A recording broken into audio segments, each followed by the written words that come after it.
Branding and being a product-focused business is form and function. You want to create something that has good functionality, that works well, but that is aesthetically pleasing. Something you enjoy its presence. It's a tough job market out there right now for designers and other creative technologists. Many of us are wondering if there are other ways we might be able to use our skills, and some of us are considering an entrepreneurial path. Our guest today has done just that. Marco Suarez has had an impressive career in design, but he took an interesting turn into entrepreneurship. Marco started his career as a graphic designer. He became an art director at Mailchimp, where I had the pleasure of working with him.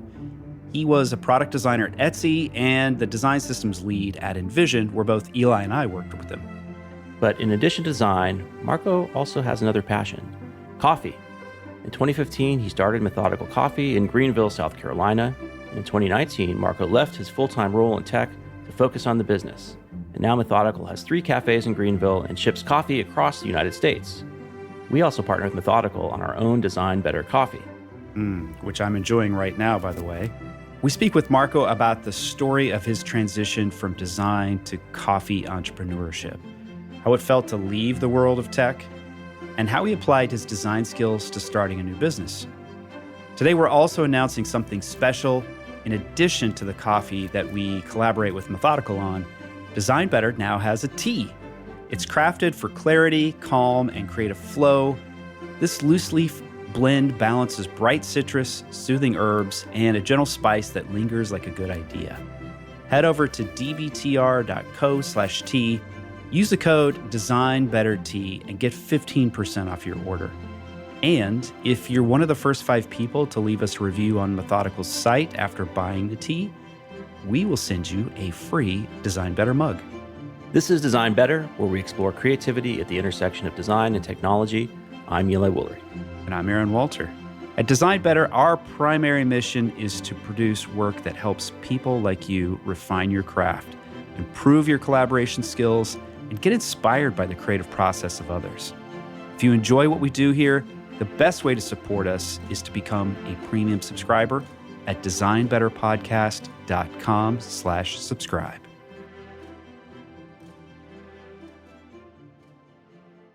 Marco Suarez, it's a delight to have you on Design Better.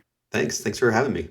Marco, you and I have known each other for a long time because we have worked together on multiple occasions, which is cool. And we also live not too far apart. You live in Greenville, South Carolina. I'm in Athens, Georgia. It's about a 2-hour drive. Greenville's a wonderful city, and I want to talk about that a little bit. But what's, I think, particularly interesting about you and your career is that you have a background in design and tech. You and I worked together at Mailchimp. You worked at Etsy for a long time. You worked at InVision with both me and Eli. And you've had this focus in design on design systems. And yet today you co-founded and you run a very successful coffee company called Methodical. Anyone who's been listening to the show for a while will recognize Methodical is a partner of ours, has been a sponsor for a long time. Methodical makes the Design Better coffee, which many of our listeners enjoy, including me every day. Let's just start with your earlier education and how you found your way into design. Yeah. Art has been a part of my life since as long as I can remember. When I was very little, I remember asking my older sister to draw pictures for me so I could watch her draw to learn how to draw. But that was kind of a big piece of my identity for elementary school, middle school, high school. I just kind of absorbed myself in the creative arts, learned to play the guitar. Music was a big part. And when I got into college, like most kids, I feel like there's just a lack of knowing what to do, with my career and my life. And I had a friend tell me one day, he's like, have you considered graphic design? And I had no clue what that even was. And so I looked into it and realized, wow, I could do creative visual things and get a paycheck, which of course my parents were pressuring me away from the arts in a sense, toward the sciences or something that's a little bit more standard and predictable. And so this seemed to be a good compromise. It took a while to kind of orient myself of what graphic design was, but completely fell in love with typography and composition and how you can use graphic design as a medium for art, and did a lot of kind of, collages. I was real inspired by, the Raygun magazine and that kind of gritty, collagey type of graphic design, while at the same time pursuing just a job and, service design, and was very, I don't know, taking my opportunities as they came to me. It's funny how, especially in the late 90s, early 2000s, the internet existed, but it wasn't anything that it was today. So finding opportunities and knowing what was out there was more difficult. And I've always kind of lived in smaller towns, markets, so there wasn't, as much exposure to what was out there in the world. But I just feel very fortunate and lucky that I was given opportunities or people that crossed my path, like that one friend who was like, hey, have you thought about this? Or have you looked into that?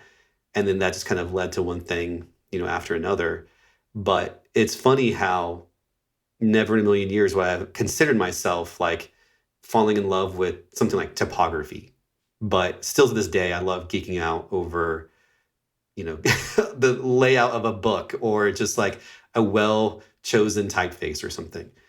But it all kind of started more of just drawing Teenage Mutant Ninja Turtles and Wolverine and all the stuff that kids, love to draw. So I'm guessing your first job out of school was more centered on graphic design. Maybe tell us a little bit about that, and then your evolution from working on more graphic design projects to more technical projects and eventually design systems. Yeah. My first job out of college was where I had interned in college, which was a small B2B marketing agency here in Greenville, South Carolina, and was very graphic design, laying out catalogs. I was a production designer, so I was low in the totem pole, and I was doing music and the visual arts on the side, and slowly started to kind of get more interested in web design. Started learning the program Dreamweaver, how to use it. I left that job and moved more into web design and worked with a person here in town to just do small marketing websites for local companies. And then there was a co-working facility here in Greenville. At the time, it was called CoWork. It's now called Atlas Local. And it's a group of freelancers that were just more advanced and in tune with what was going on in the industry than I was. And so I met some people there and joined. And this was when I had kind of gone on my own doing freelance. I was attempting to do that. And this was a marketing move for me too, because a lot of the people there would outsource work to each other. So if someone was too busy, they would give some work to someone else and, that kind of thing. And became really close with all the people there, became a tight group of friends. And that's really where I got exposed to what was going on in tech. This was shortly after, the iPhone launched and the App Store, and people were just trying to figure out what in the world to do with this App Store, what was possible. And that is then where I got involved with a startup based in San Francisco called Zarly. And it was a crazy idea, a buyer-powered marketplace where you would post what you wanted and how much you wanted to pay for it and when you wanted it, and then people would fulfill it. That's where I got really hooked into tech. And I really didn't know what was happening. I didn't know that I was leaving the service design world and moving in more into the product design world. And I would still live here in Greenville, go out to San Fran about every 6 weeks. And we would, in the evenings, hang out with designers from Twitter, from Facebook, just kind of connect, network with different people. It was very electric. It was when, Silicon Valley, that San Francisco tech startup, was just like on fire and just very, very interesting. And that's kind of where also I kind of got a taste for specialty coffee. Our office was right across the street from Blue Bottle. I would drink as much Blue Bottle as I could, as my body would allow me to every day. That's kind of where I started to understand, like, not only do I enjoy this type of design better, working in-house on a product, I just fell in love with the tech community and the tech scene and the conferences, and the community was just amazing. Found a lot of really close, good friends during those times. And it was around 2013, I think, when you joined Mailchimp. Yeah. And we were, I can't remember how big we were, maybe 100 120-ish people, 130-ish people. Design team was still smallish. Maybe we were 18, 20 or something like that. And you came in with a focus on design systems, I think, and mobile design in particular. Could you maybe talk about what that was like coming into a place like this where it's sort of like it's a startup that is a little bit further along maybe than Zarly was. So you see a different stage and you see maybe different creative processes. Yeah, where Zarly was the TV show Silicon Valley in real life, Mailchimp was a lot more mature, and it was for me just an incredible opportunity. My experience with design systems, once again, I didn't really know that term. It was one of those things I kind of fell into of this seems like a very smart way to build an app where you're building things by components, where you can test everything to make sure that it is visually the way you want it, and then just reuse it throughout the app as you need it, which we had done at Zarly. I had done that with a couple engineers. We had built that out, and it was amazing. And so, yeah, that's kind of what started my interest in systems design. And you're right, at Mailchimp, the mobile design was also where I found a lot of opportunity. And this was a more mature environment with a team that was making money. And it was a profitable business. It was in growth phase. And then trying to also understand, which I think was one of the greatest things I learned at Mailchimp, was around branding. The Mailchimp brand was such a unique brand that was, even at that point, very well known, especially in the tech community, and a company that's very well respected. And just learning how brands were personalities, at least that's how Mailchimp approached it, more so than a set of standards, which was really, really fascinating. And even how Mailchimp expressed itself in a way where it was not about the ROI on a particular ad or message. It was more so about this slow, long tail method of building relationships with its customers over time and investing in goodwill in the community, and how that actually grew the company and how it did bring a return was also, again, from my experience, just a unconventional approach that still to this day, I reference a lot of the things I learned when I was at Mailchimp. Yeah, that was definitely an educational experience for me as well. And I feel a little bit bummed that some of those lessons might be fading away a little bit, where folks may not remember some of the things that were uncovered from that experience. But I feel like maybe at that time as well, you were experimenting with other businesses as well. Isn't that right? Yeah. I mean, you've always sort of had this entrepreneurial spirit. There's like, I'm going to work and I'm working on this stuff and it's fun and interesting, but I'm also curious about other things. Yeah, definitely. I've always had that kind of entrepreneurial desire to create something of my own, more so of like seeing these businesses, Zarly, Mailchimp, other startups that were just like popping up like crazy, and it's like, man, I want to also participate in that and benefit from the electricity and the excitement in the air from starting your own business. And a lot of the ideas that I would bounce off my wife were both a brick and mortar physical business, or it would be some type of digital app. And there were several things that I tried and kind of got off the ground. Me and a friend put together a website that was kind of a curation of Etsy, but for men.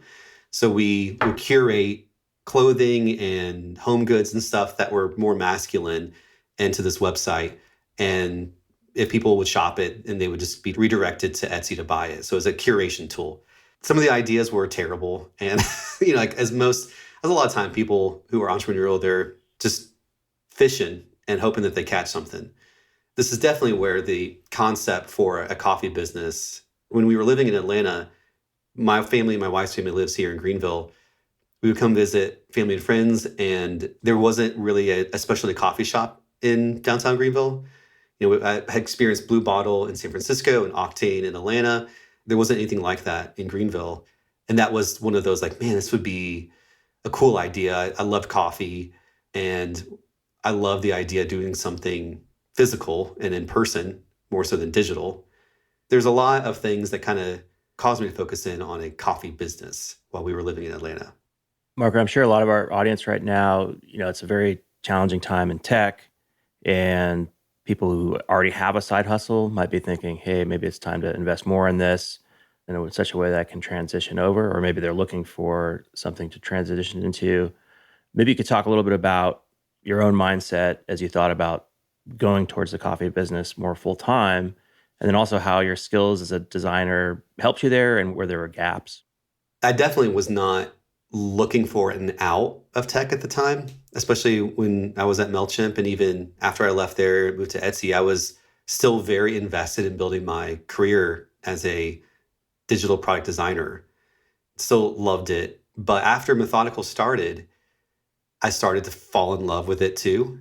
And I remember having kind of conversations with myself that at some point, on some day, I'm going to have to choose one or the other. It's too much to do both. I had two young daughters, had a full-time job, running a small company, small coffee company with my two business partners, and had a family, and it was just a lot. And I like to work hard. I like to hustle. So it was enjoyable, but it was also like, I can't do this forever. But the transition really happened more around, it was an intentional decision. And it was, do I move forward with continuing my career in tech? And a lot happened between Mailchimp and kind of where I ended up when I made the decision. But I was starting to kind of get burnt out. Tech moves very quickly. A year in tech is like 3 years in other industries where, it moves so rapidly. There's so much change. There's so much to learn and keep on top of that at some point you just kind of like, I'm just kind of getting tired of this. I think very much into the future and I'm like, trying to see, all right, where's my path going? What are the possibilities? Where is this coffee business going and what is its possibilities? And finally just made the decision, all right, I need to start creating a strategy for my exit out of my tech career and into coffee. And to be honest, that was a very, very, even to this day, I still struggle with whether or not I made the right decision. It's a lot easier to build a profitable, high valued business in tech. You don't have the same constraints as you do in a physical business, especially one that deals in agriculture, like a coffee business. It's a lot harder to build value there. So the money you can make in tech is a lot greater and frankly easier than you can in other industries. I knew I was choosing a more difficult path. I don't know how things would have been different if I had made a different decision. Today the landscape is very different in tech, and a lot of friends are struggling to find work, and it is a tougher market, especially for designers. But it was still a very difficult decision that I wrestled with for years of whether or not this was a smart move for myself, for my family, all that kind of stuff. Yeah, there's different calculations for this. There's calculations of like annual salary and the lifestyle that I and my family, aspire to have. But there's a big tax, an emotional and mental tax of working in a large corporation like a tech company where there is absolute certainty today and tomorrow. That was the stupidest idea ever. Actually, we're going in this other direction. The rug is pulled out under your feet so many times. It's really kind of hard to tell where the ground is anymore. And you just sort of have to develop this balancing act to that. I wonder how you think about or how you remember those times at Mailchimp or Etsy or InVision even. You found this focus that was valuable with design systems, and you were doing a lot of stuff that was valuable, but I also know that there were times where things got totally upended, where like teams would get cut, reorged, your mission got changed totally, and that can be disorienting and frustrating, especially when you are a creative person. You can't help but put your heart into everything you're doing, and then all of a sudden, it just got yanked out from underneath you. That's that world in tech, goods and bads, and then you're the CEO of your company. Like if there's an idea that you have, you can do it, but you also have to deal with all of the challenges that bubble up. How do you think about those two experiences and not necessarily what's better, but what feels right for you?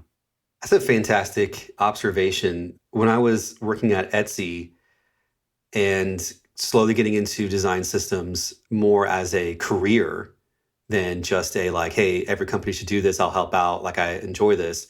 I was advocating for it very hard at Etsy. We had a working group that was around design systems, and then a team was formed around it, and I was put on that team.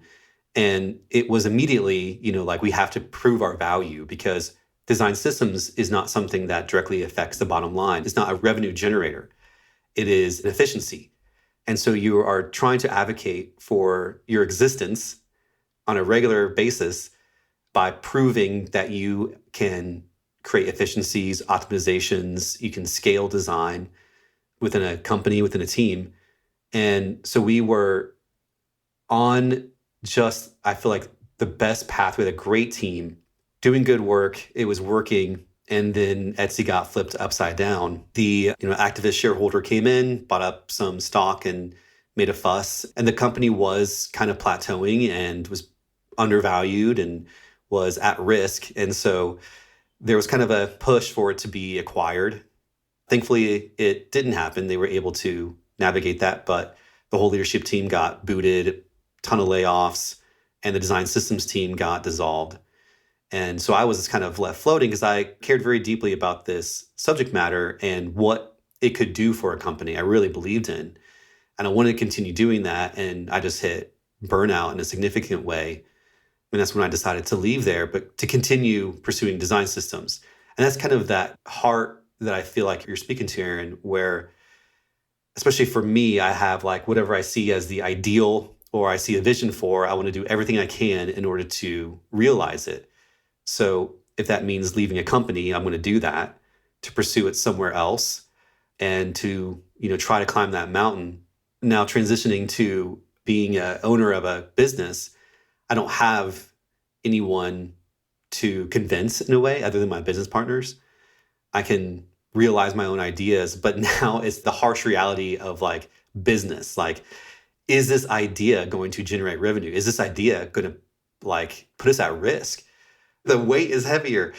At the same time, the challenge is, you're going from trying to climb smaller mountains to climbing bigger mountains. They're riskier, they're harder, take more effort, but the reward is potentially greater.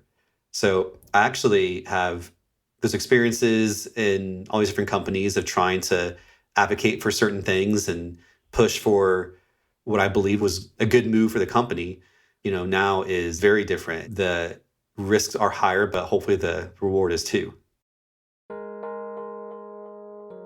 We'll return to the conversation after this quick break. It's time for a coffee break with our friends over at Methodical Coffee. Hey, Will, how are you? Hey, I'm doing fantastic. Will Schertz, co-founder of Methodical and master roaster. So everybody wants the best cup of coffee, especially in the middle of a busy workday. How should we think about coffee roasts and how to select the right flavor profile for us? Yes. Classically, everybody is prone to thinking light, medium, or dark roast coffee. And I have been too. But over the past few years, I've kind of been on this journey of thinking about coffee more so as its flavor profile.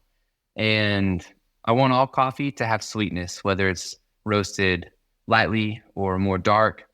And so I think it's fun to be able to free your mind and experience the full spectrum of coffee. You get to your coffee break, and instead of saying, all right, do I want light roast coffee or a dark roast coffee? Maybe you could start saying, do I want to taste a coffee that has more fruit-forward, complex, esoteric characteristics? Or do I want to have something just an easy drinker, maybe a little bit more roasty, a little darker, a little bit more of like a toasted profile? And so there's this way to think about coffee now that I am constantly and currently going through this, where I'm starting to try to think about coffee as what is the more holistic flavor of the coffee. I used to tell myself I didn't like dark roast. And I think what I found out is it wasn't that I didn't like dark roast coffee.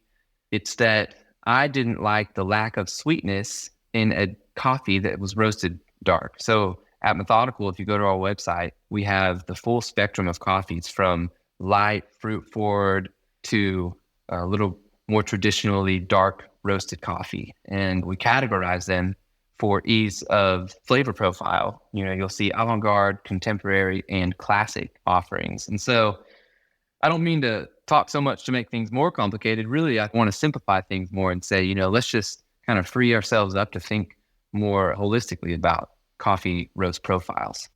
I love that. And people can learn more about Methodical Coffee at methodicalcoffee.com. While you're there, you could check out the special Design Better roast. It's one of our favorites. That's methodicalcoffee.com. Learn more about Methodical Coffee and get some tips on how to brew the best cup of coffee at methodicalcoffee.com. And now, back to the show.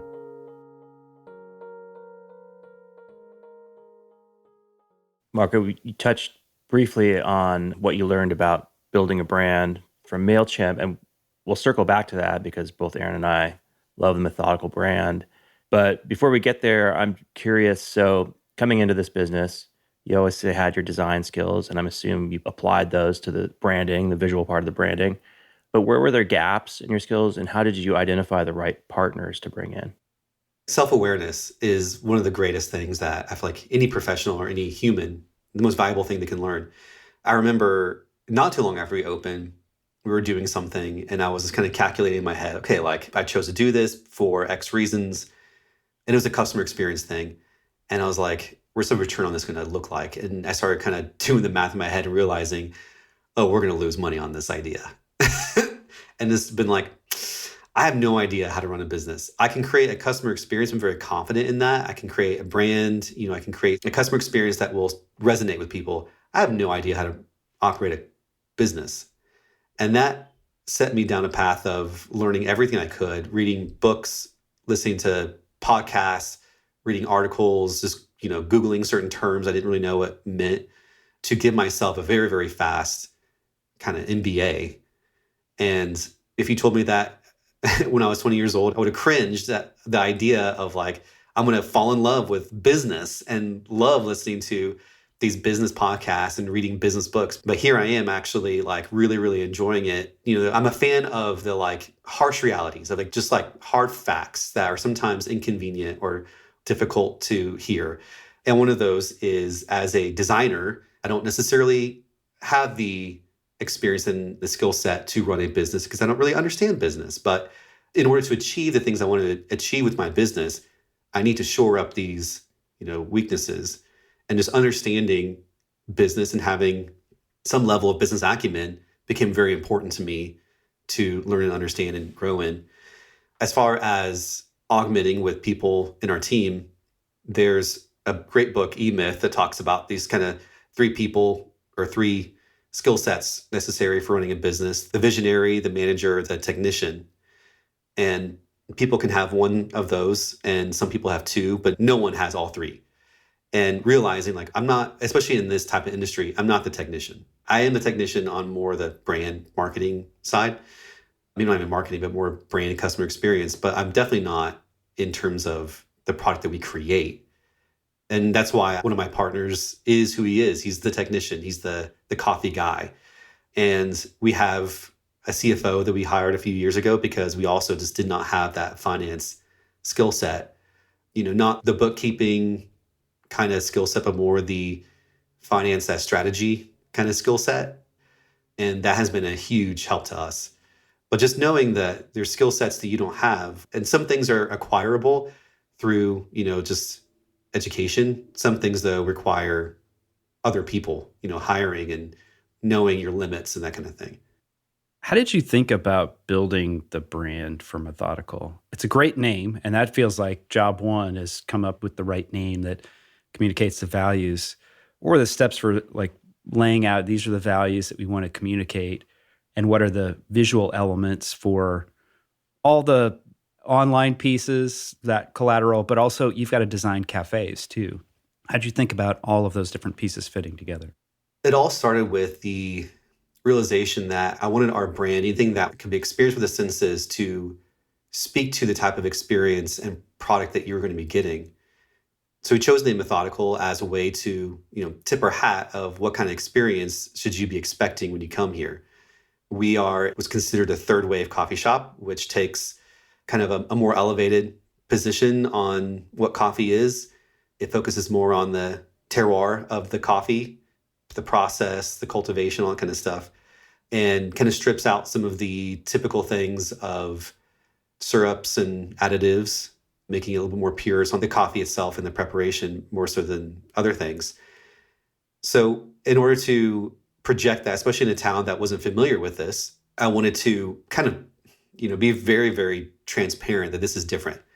And in order to do that, I designed the space to also focus on elevated materials. I wanted a space that felt inspiring, that people wanted to be in, they felt good about being in. A lot of it was just me experiencing things and knowing what I did not want to do. And so trying to do the opposite of it. So a space that was not stressful, but a space that was de-stressing, inspiring, that you kind of wanted your home to feel like. So choosing materials like our bars, Carrara marble, we have walnut accents and brass, and not anything like revolutionary, but 10 years ago for Greenville, that was very different. Our contractor actually said, he's like, I haven't put brass in homes since the early 90s. Like, are you sure you want to do that? If you're in Atlanta or Seattle or San Fran or New York, that was already on trend. But for Greenville, it was still relatively new. But the brand was all about focusing on communicating the type of experience and what we cared about in terms of like, this is a place to come sit and like consider and think about what you're doing. We had a term of like, you're feeding your body, but you're feeding your mind. You're thinking about what you're drinking and you're paying attention to the nuance and complexity. We also had a term, humble sophistication, that was around the fact that we wanted to be welcoming. We did not want to be exclusive. We wanted people to feel, no matter who they were, we wanted them to feel welcomed in our space, and that this was for anybody. This wasn't for a particular demographic. I tried to create a romance around it. We use Blue Willow mugs, which a lot of people have a connection with through their grandparents, because it was, very trendy in the 50s. It was also very cheap to acquire back then. Now they are much more trendy and harder to find. But we literally use like antique Blue Willow as our cafe mugs, still do. It was more work, but it was also fun to figure out what is the creative, not necessarily expensive, just a different way to create something that is going to leave an impression on people. It definitely comes through with the brand, especially like there's all these handmade, these beautiful drawings and paintings that are on the website. They're on the packaging. It's not something that came out of Figma. It feels like something that came off of like beautiful watercolor paper, Was there an exercise that you went through as you're sort of like creating these brand values and brand elements? Were you creating a mood board? Were you creating like some sort of layout with different words and ideas that you then brought to your business partners and you guys worked through together? Take us into that room. What was that like working through these brand ideas? I mean, a lot of it was trying to tell a story through like, this is the feeling that I want to create, and pulling images to create that feeling. I'm not an interior designer by any means, but I think I do pretty good at like seeing things in my mind and being able to see how things relate to each other and whether or not they're going to work.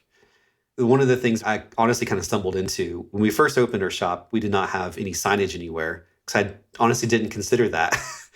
So nothing's had our name on it, but everyone knew it was us because everything else was unique and unified. It wasn't necessarily uniform, but they worked together.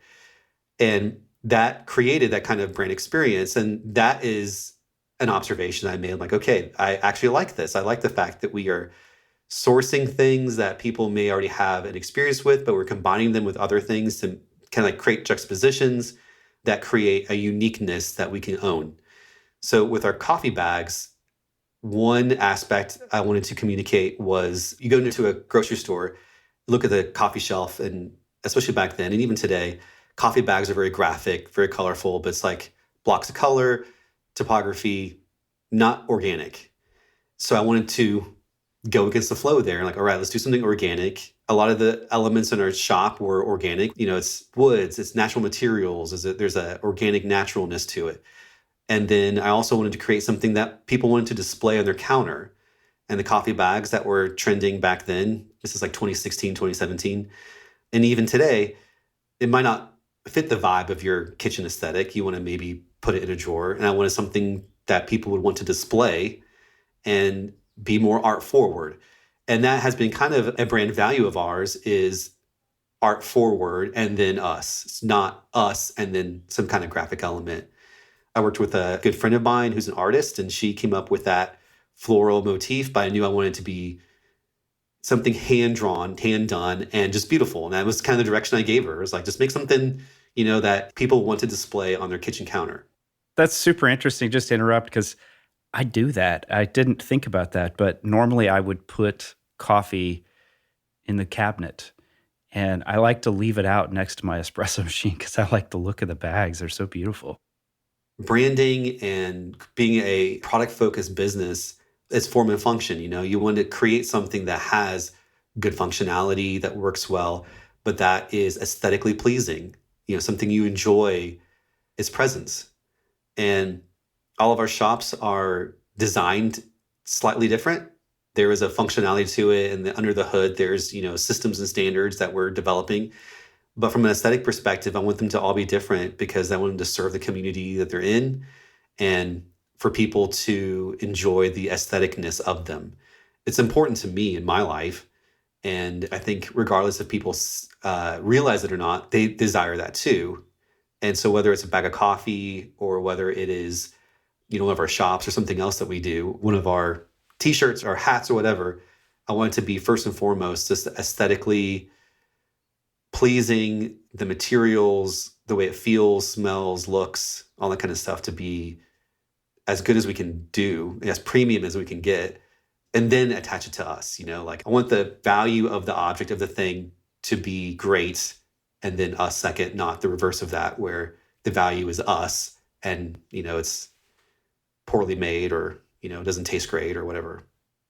So for folks out there, I'm sure we've got plenty of coffee nerds in the audience that will, appreciate all the nuance. But if you're a little earlier in your coffee journey and if you want to learn, maybe you can point us to somewhere that folks that are just newer to coffee can learn. And as a side note, we'll place some of the little mini interviews that we did with your partner, Will, about how to choose a roast and how to brew the perfect cup of coffee in this episode. But yeah, if there's other resources that you have, that would be great to share. I would say that as a company, we find our place in that kind of like people who are coffee curious, who are intimidated by coffee, not necessarily coffee nerds or snobs. We want to be that kind of like on-ramp into craft coffee. So we have invested a lot of work into our blog, and our YouTube channel is relatively new. We've been producing a lot of videos over the past year around like kind of the full spectrum, people who are brand new into it, and also for people who want a little more advanced knowledge and understanding. We have a coffee trainer, and she developed a seed to cup class that's very introductory, but goes very deep into kind of an overview of the entire coffee chain. If people buy our coffee and brew it at home, the better they are brewing it, the better we look good, It's true. We want to provide people the resources they need to brew coffee well at home. And so between our YouTube channel, our blog, that seed to cup class, I think we've got a lot of good resources that are not talking down to people, not over their heads. Like, it's kind of that on-ramp and goes from introductory to more advanced. I want to talk also about just how you've built your life. You, at one point, moved to Atlanta and decided maybe that wasn't the right fit. I remember that was kind of a big deal to decide, are we going to leave South Carolina and to go to this new place? You end up going back to Greenville, which, for listeners who haven't been there, it's a wonderful, wonderful city, much beloved in the Southeast. And I think it's a gem that more people should be aware of. But, choosing to live in a place like Greenville, which is a creative place, has a creative community, having other creative pursuits in your life, like guitar. We often end up talking about guitars a fair bit when we get on calls. But did you have any ideas as a kid growing up, or ideas as an adult of the type of life you wanted to build for yourself? I grew up in Indiana and arrived in Greenville and just kind of fell in love with this area. And then, got married, had kids, and built a career that was not focused here. Working at Mailchimp at the time was kind of the big tech company that was based in the South that was very unusual. We had considered moving to San Francisco and moving to New York, and just kind of came back to we want to live here. The environment here is a slower life, more laid back. I mean, it's called Greenville, but the weather here is super pleasant, and foliage and all that is beautiful. And you're close to the mountains, close to the beach. It's a good location. So we decided we're just going to figure out how to make it work here. Loved Atlanta. Just the chaos and kind of the hot mess of Atlanta is endearing. And we loved it while we were there, and we considered staying. But we just decided that this market is where we wanted to live our lives. It is easier to have impact in a market the size of Greenville. These kind of markets are, I think, really special because they are big enough to where there's something going on. It's a growing city, but it is small enough to where you can have impact and really invest in the community. And we've had, over the past 10 years, Methodical has we've gotten to know more and more of city leaders and the movers and shakers of the city, which I think if we lived in Atlanta or a bigger city, that would be far more difficult. So it's kind of nice to, as a creative, to be in a city that you kind of feel that you have the ability and the impact to help shape. And it's also a place that we want to raise our kids and kind of the lifestyle that we want to kind of show them. I mean, I love Atlanta, love big cities. That's where I go to sometimes recharge my batteries creatively, and then be able to come back here and bring something back and infuse what I'm doing here with something I've learned in a different market. You mentioned your 10-year anniversary of Methodical Coffee, the founding of it, which is exciting. What's your favorite coffee that you guys roast right now? And maybe there's more than one. We classify our coffees into 3 different buckets. We call them classic, contemporary, and avant-garde. So classic is your more kind of traditional roast profiles, a little darker, richer. It's still not as heavy or as bitter as some places, but for us, it's darker. Avant-garde is the experimental, the funky, a lot of fermentation, weird process techniques. And then the contemporary is that middle of the road, kind of more medium roast, balanced, some complexity and fruitiness, but it's still got body to it and, serves as your daily drinker. That's my category. It's incredibly inspiring the way coffee producers are getting more involved in processing. The experimental things that our producers are doing is mind-blowing, and how much that impacts the end flavor and how small tweaks can really, really change the profile of a coffee. But I still like that kind of medium. So our best seller is a blend called Blue Boy, named after a painting in our shop.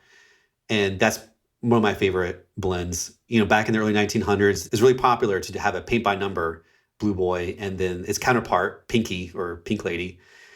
And I bought those as decorations from one of our shops, and that kind of became our mascots. And now I have literally a collection of Blue Boy and Pink Lady ephemera from the early 1900s that people just give me. But we also have a coffee. Walter Bautista is the name of the producer, and it was one of the first coffees that we bought the entire crop of the producer. And he is a farmer in Honduras. And like a lot of these producers, it's a very small farm.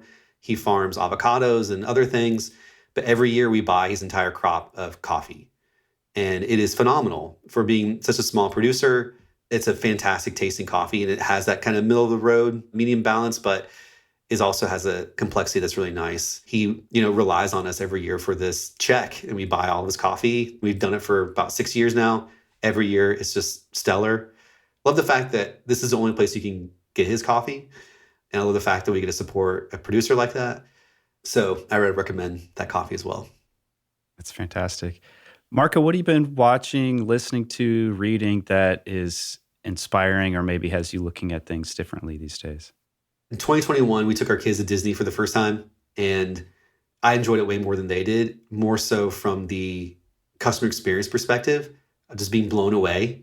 And so when I got home, I bought every book I could. I have a Walt Disney biography that I read, and then I've got a handful of books about Disney operations and how they do customer service and kind of the strategy of the business. And it is fascinating. And it's just crazy to me how, this person who just was an animator before this industry even existed and then created, this massive, massive business that has such a high standard for customer experience and can execute at a crazy level, like 40, 50,000 people at each park every day.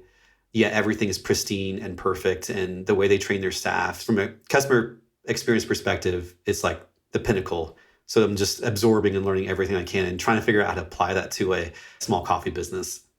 So before we let you go, Marco, we have a little announcement to make here. And you all don't just do coffee, you do teas as well.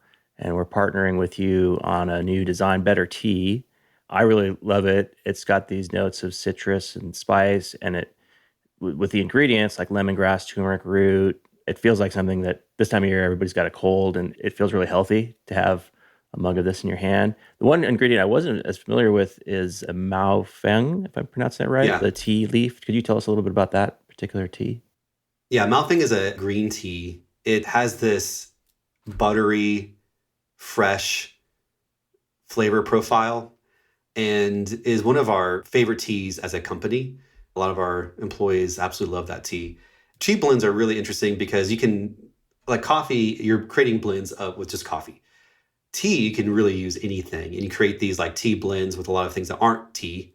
Like this one in particular has, like you were mentioning, like lemongrass and turmeric and mint, ginger, all kinds of things. And it's sometimes harder to create a flavor profile that feels complete and like not just a mix of a bunch of things, but it feels like a profile.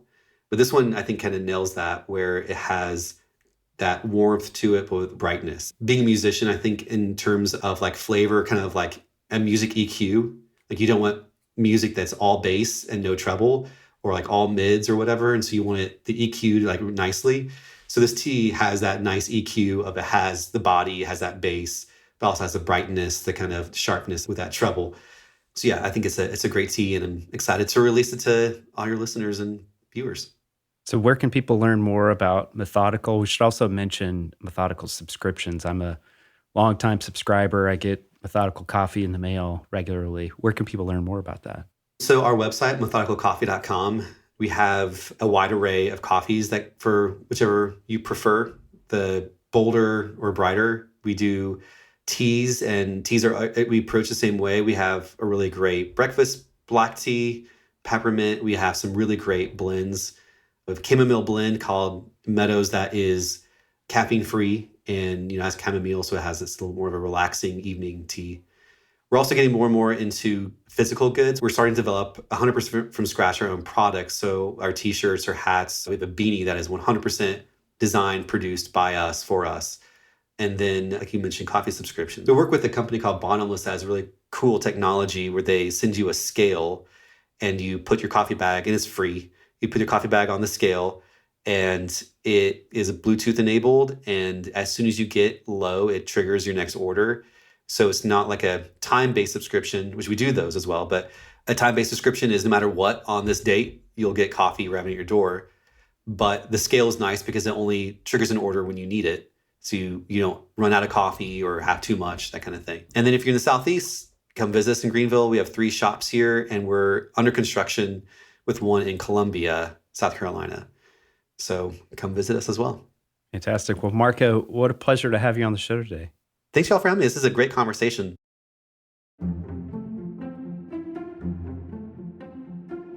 This episode was produced by Eli Woolery and me, Aaron Walter, with engineering and production support from Brian Paik of Pacific Audio.